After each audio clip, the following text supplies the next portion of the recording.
Eh, Paula, kilala mo si Benchpool? Benchpool, pare? Benchpool? Hinanong pre! Ha? Ano ba naman yan? Wala ka bang hirong ibang alam? Kahit Balita ko pare, nasa Mineski ka na daw. Mineski? Oo pare, matagal na ako doon. Pare, ano ba yung Mineski? Mineski? Basta alam ko lang pare, doon ako Mineski. Doon lang ako pare. Ah, pare, sino mga ginagamit mong hero? Si Rigor pare. Rigor? Pindutin mo lang yung dibdib, boom! Tapos yung power nun, ha? Yun lang gagamitin mo. May bench, hinanong pre! Ano ba yan? Pare, Basta ano ba magtatanong. sikreto? Ha? Ano ang sikreto? Siyempre, pupunta ka lang sa mga puno, di ba? Nakikita mo, alam mo ba yung puno? Papahinugin mo. Kukunin mo lahat ng prutas. Kumakain sila sa may puno. Oo, yun. Kukuhanin mo yung prutas. Pag naipon mo na, last na yung power mo ng pre. Pare, sinasabi ng Roshan.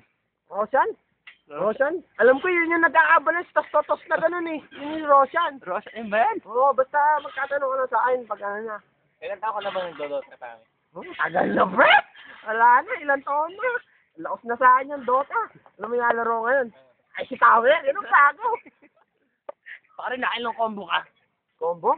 Oh. Combo eh, may combo bidon, pre. Ay, parang ba, Jollibee gano'n, may N1, B1, gano'n. Hindi, tanga kasi, 3 favorite ko eh. Ay, gano'n mo pare. Ano ba yan? Pare, ano ba yung tiki restaurant? Big restaurant? Saan ba yun? Ah, ewan ko, narinig ko lang. Eh, ganun yan.